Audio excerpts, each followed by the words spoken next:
Британияда поезд бекеттеринде жүргүнчүлөр кагаз жол билеттин ордуна жүзүн эле көрсөтүп калышы ыктымал. Учурда бул система сыноодон өткөрүлүүдө. Камера инфракызыл нур аркылуу адамдын түзүлүшүн жана жүзүн айырмалай алат. Системанын алгачкы программасын BBC-ге дагы көрсөтүштү.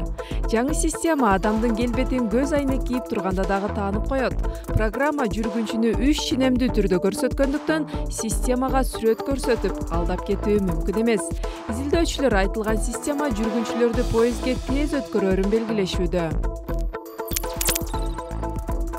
Британиянын кылмышка каршы улуттук агенттиги хакерлер үчүн атайын реабилитациялоо курсун сунуштады. Ал хакерлерге мыйзамдын чегинен чыкпай иш кылууну жана жөндөмүн пайдалуу багытка колдонууну үйрөтөт. Британияда буга чейин баңгизат колдонуудан арылуу борборлору жана унааны начар айдаган шопурлар үчүн курстар бар эле. Эми хакерлерди түз жолго салуу боюнча алгачкы курстар пайда болууда.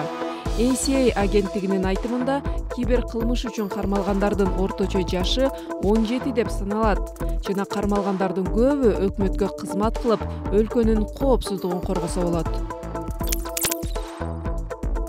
Жок болуп барып кайра кайтып келген программа. Microsoft компаниясы Windows 10 жаңы муундагы программалык камсыздоодо атактуу Paint программасы кошулбайт деп жарыялаган. Ал себептен социалдык тармактын колдонуучулары программа аркылуу тарткан сүрөттөрүн көрсөтүп, Paint'ти кайрадан даңазалашты. Windows болсо чечимин жокко чыгарып, колдонуучуларга айтылган программаны бекер жүктөп алса болорун маалымдашты. Paint программасы 32 жыл мурун алгачкы жолу кардарларга сунушталган.